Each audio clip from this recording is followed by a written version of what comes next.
129 railway സ്റ്റേഷനുകൾ ഇതിനോടകം തന്നെ മോഡേൺ ആക്കി. 68 റെയിൽവേ ഡിവിഷനുകളിൽ 49 ഡിവിഷനുകളിലെയും ട്രെയിനുകൾ കൃത്യമായി ഓടുന്നു. റെയിൽവേയുടെ നേട്ടങ്ങൾ എണ്ണിപ്പറഞ്ഞ് കേന്ദ്ര റെയിൽവേ മന്ത്രി അശ്വിനി വൈഷ്ണവ് രംഗത്തെത്തിയിരിക്കുകയാണ്. റെയിൽവേ രംഗത്ത് അഭിമാനിക്കാവുന്ന നിരവധി നേട്ടങ്ങളാണ് കൈവരിച്ചിരിക്കുന്നതെന്നും അശ്വിനി വൈഷ്ണവ് പറഞ്ഞു. BJP സർക്കാർ അധികാരത്തിൽ കയറിയതിനു ശേഷം പെട്ടെന്നായിരുന്നു റെയിൽവേ മേഖലയുടെ വളർച്ച.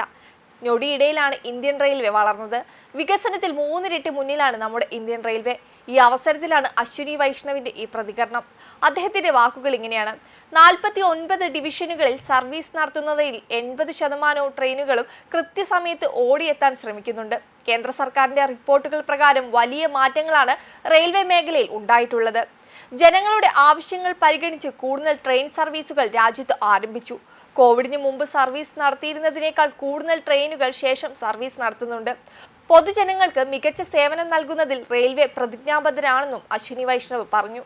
ട്രെയിനുകൾ യഥാസമയം ഓടിയെത്തുന്നതിന് വേണ്ടിയുള്ള പരിശ്രമങ്ങൾ റെയിൽവേ വിജയം കണ്ടു. അത്യാധുനിക സിഗ്നലിംഗ് സംവിധാനവും റിയൽ ടൈം മോണിറ്ററിംഗും ആണ് ഇത് സാധ്യമാക്കിയത്. ഇതിനു പുറമെ AI സാങ്കേതിക വിദ്യയും റെയിൽവേ ഇതിനായി പ്രയോജനപ്പെടുത്തുന്നുണ്ട്.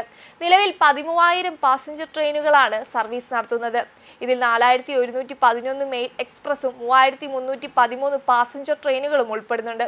റെയിൽവേ സ്റ്റേഷനുകളുടെ ആധുനികവൽക്കരണത്തിനും നിർണായക നേട്ടം കൈവരിക്കാൻ റെയിൽവേക്ക് കഴിഞ്ഞുവെന്നും അദ്ദേഹം പറഞ്ഞു. 129 റെയിൽവേ സ്റ്റേഷനുകൾ ഇതിനോടകം തന്നെ മോഡേൺ ആക്കി. അടുത്ത 10 വർഷത്തേക്ക് കൂടി ബാക്കിയുള്ള റെയിൽവേ സ്റ്റേഷനുകളിൽ സൗകര്യങ്ങൾ വിപുലമാക്കും. മോഡേൺ ഹൈസ്പീഡ് ട്രെയിനുകൾ എന്നുള്ള ഇന്ത്യയുടെ സ്വപ്നത്തിലേക്കുള്ള ആദ്യ ചുവടുവയ്പ്പാണ് ബുള്ളറ്റ് ട്രെയിൻ പ്രൊജക്ട്. ഭാവി തലമുറയ്ക്ക് ഇത് വലിയ മുതൽക്കൂട്ടാകും.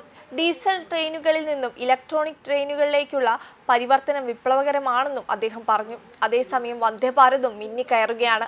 6 വർഷങ്ങൾക്ക് മുമ്പ് 2019 ഫെബ്രുവരി മാസത്തിലാണ് ഇന്ത്യയിൽ ആദ്യമായി വന്ദേ ഭാരത് ട്രെയിനുകളുടെ സർവീസ് ആരംഭിച്ചത്.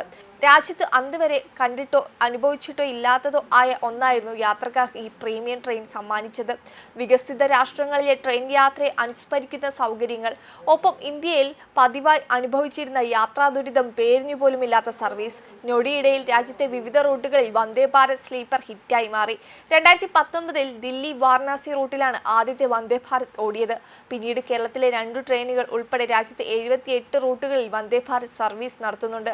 പകൽ സമയങ്ങളിലാണ് വന്ദേ ഭാരത് ഓടുന്നത്. അതും 800 മീറ്റർ ദൂരത്തിൽ സ്ഥിതി ചെയ്യുന്ന നഗരങ്ങളെ പരസ്പരം ബന്ധിച്ചുള്ളതാണ് ഓട്ടം.